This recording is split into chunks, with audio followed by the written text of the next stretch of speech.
CM Jagan అధికారంలోకి వచ్చిన తర్వాత తిరుపతి అభివృద్ధి పదంలో దూసుకువెడుతోందన్నారు టీటీడీ చైర్మన్ భూమన కరుణాకర్ రెడ్డి.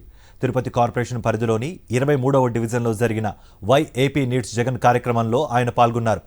తిరుపతి నగరంలో 1700 కోట్ల రూపాయలను సంక్షేమ పథకాల రూపంలో ప్రజల ఖాతాల్లో జమ చేసిన ఘనత సీఎం జగన్కే దక్కుతుందన్నారు భూమన కరుణాకర్ రెడ్డి.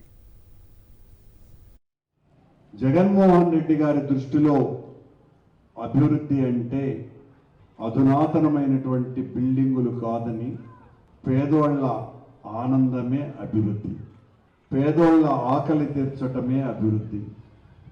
ఒకవైపున సగం మంది పైగా ప్రజలందరూ కూడా ఆకలితో అలమటించే పరిస్థితి ఉండకూడదు.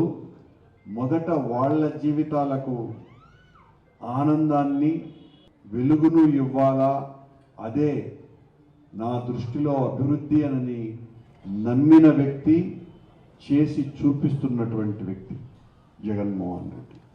ప్రపంచంలోనే ఏ ప్రధాని కావచ్చు, ముఖ్యమంత్రి కావచ్చు, ఎవ్వరూ కూడా చరిత్రలో ఇప్పటి వరకు రాష్ట్రంలో ఉన్నటువంటి బడ్జెట్ అంతా 90% పైగా పేదలకు పంచినటువంటి ఏకైక వ్యక్తి ఒక్క జగన్మోహన్ రెడ్డి గారు మాత్రమే.